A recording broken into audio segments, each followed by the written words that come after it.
La Ligue de football amateur a organisé du 3 au 4 avril 2026 un atelier d'évaluation de la mise en œuvre du nouveau format du championnat de Ligue 3.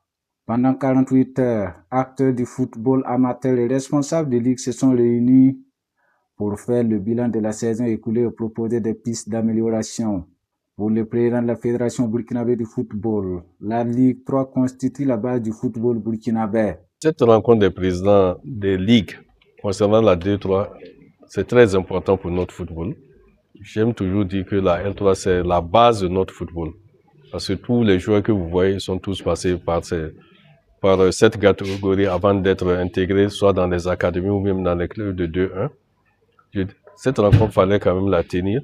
Et comme je l'ai dit, c'est une question d'organisation. Nous allons voir ce que ça peut donner. Parce que c'est des systèmes qu'on met en place.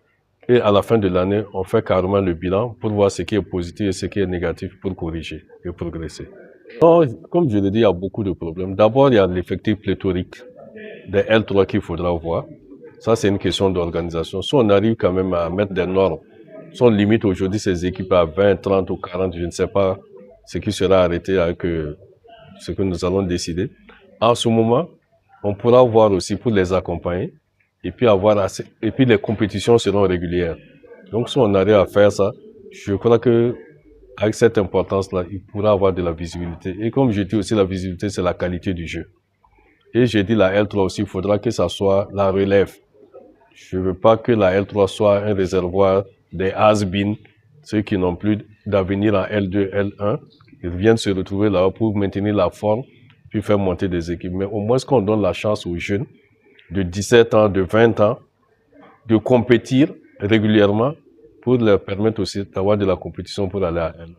Au cœur des échanges, plusieurs défis majeurs ont été soulevés, notamment le nombre élevé d'équipes engagées et la nécessité de mieux structurer les compétitions. Du côté de la Ligue, l'heure est à l'évaluation et à l'ajustement du nouveau format. On a voulu l'atelier pour pouvoir mettre vraiment un peu d'ordre dans ce que nous avons fait dans le nouveau format. Parce que le format a eu lieu la saison dernière et c'est après aussi une rencontre pareille avec le président de la fédération.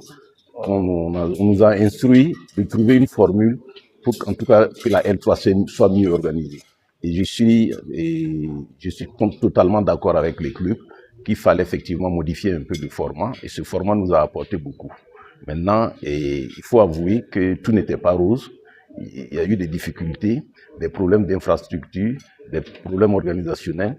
Donc, on s'est retrouvés pour faire le point, pour voir qu'est-ce qu'il faut encore remodeler pour que la saison qui va bientôt démarrer puisse en tout cas être mieux. Et compléter comme ce que le président l'a dit, il faut réfléchir sur la formule. Il faut que d'ici là, la L3 ne soit pas seulement un réservoir d'anciens joueurs. Il faut travailler à permettre aux jeunes de s'exprimer. Si des avancées sont à noter, les acteurs reconnaissent que plusieurs insuffisances persistent, notamment sur le plan organisationnel et infrastructurel. Sur le terrain, les ligues font face à des réalités parfois complexes. La principale difficulté, c'est d'abord le financement. Le financement qui est un peu le nerf de la guerre, c'est la base de toutes nos difficultés. Parce que sur le terrain, on rencontre d'énormes problèmes pour pouvoir financer certains aspects de l'organisation même des compétitions. Alors ça, c'est la principale difficulté. La deuxième difficulté, c'est surtout au niveau des infrastructures. Toutes les équipes sont supposées avoir des terrains praticables, ce qui n'est pas toujours le cas. Donc, on est souvent confronté à un ensemble de problèmes liés à l'occupation des infrastructures. Et la troisième difficulté, c'est comme le président l'a dit, c'est au niveau même organisationnel, notamment l'équipement, le matériel et les ressources humaines, parce que nous avons souvent des bénévoles qui travaillent avec nous, qui ne sont pas forcément formés pour le travail. Alors, il faut canaliser tout cela pour avoir un bon résultat. Donc, cet atelier, en tout cas, on est satisfait parce que ça va nous permettre déjà de dire ce qu'on avait sur le cœur. Ensuite, de voir dans quelle perspective on pourra trouver des solutions pour améliorer l'organisation de ces compétitions. Malgré ces difficultés, les participants se disent satisfaits des échanges et espèrent des réformes concrètes pour la prochaine saison. Et vous avez vu que les 2 jours, on a essayé d'échanger par rapport aux difficultés que nous avons trouvées sur le terrain. On a énuméré les difficultés, on a analysé ces problèmes-là et on a proposé des solutions. Donc, avec la fédération, c'est à la fédération que le dernier mot revient. Ils verront, le président va voir s'ils peuvent nous accompagner dans les propositions qu'on a eu à faire. Au terme des travaux, plusieurs recommandations ont été formulées. La balle est désormais dans le camp de la Fédération burkinabé de football qui devra statuer sur les réformes à engager.